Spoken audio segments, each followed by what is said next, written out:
போன பதிவில் நம்ம சூரசம்ஹாரம் முருகர் பண்ணது பார்த்தோம்.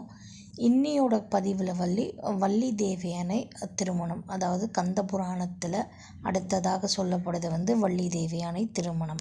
அதாவது முருகரோட கல்யாணத்தை இவங்க எப்படி சொல்கிறாங்க அப்படின்னா, இச்சாசக்தி கிரியாசக்தி அப்படின்னு சொல்கிறாங்க.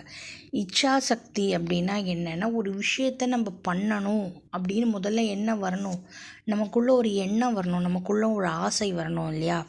அந்த ஆசை தான் இச்சை அப்படின்னு சொல்கிறாங்களாம்.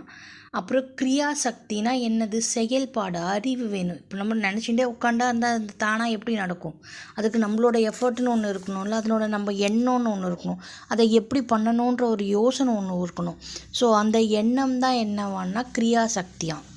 அப்போது ஒரு செயலை செய்யறதுக்கு இவங்க என்ன சொல்கிறாங்க, இச்சாசக்தி, கிரியாசக்தி, ஞான சக்தி, இந்த 3 செயலுமே 3 சக்தியுமே இருந்தால் தான் ஒரு செயலை செய்ய முடியும்.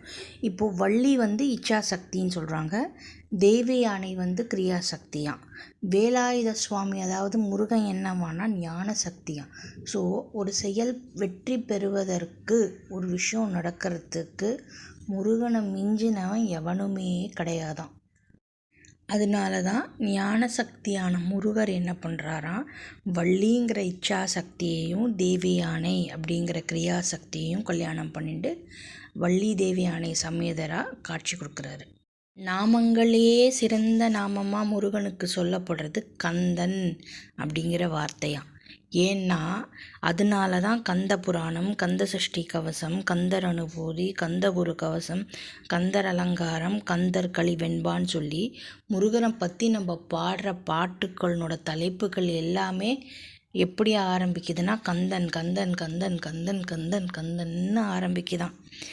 என்ன பலன், அந்த கந்தனோட வார்த்தையினோட மகிமை, அந்த கந்தன் அப்படின்னா என்ன அப்படின்னா சத்ரு பகைவர் நீக்கிறது, பகைவருடைய ஆற்றலை வற்றச் செய்வது தான் என்னன்னா கந்தன் அப்படிங்கிற வார்த்தையினோட அர்த்தம். முருகருக்கு இன்னொரு பேர் சுப்பிரமணியன். சுப்பிரமணியன்னா என்னென்னா, சுப்பிரமணியன்னா மேலான பொருளிலிருந்து வரும் ஒளி தான் என்னவான்னா சுப்பிரமணியன். அதாவது ரொம்ப விலையே சொல்ல முடியாத பொருள்லேருந்து கிடைக்கிற ஒரு ஹாப்பினஸ் இருக்கும்ல, ஒரு இது கிடச்சிச்சுன்னா நான் டாப் ஆஃப் த வேர்ல்டு, இதனோட சந்தோஷத்தை என்னால் எக்ஸ்பிளைனே பண்ண முடியாது அப்படின்னு சொல்கிறோம் இல்லையா, அந்த வார்த்தைக்குண்டான அந்த வார்த்தை தான் என்னம்மா சுப்பிரமணியன். சுப்பிரமணியன்னா சொல்லவே முடியாத சந்தோஷத்தை கொடுப்பவன் தான் சுப்பிரமணியனா.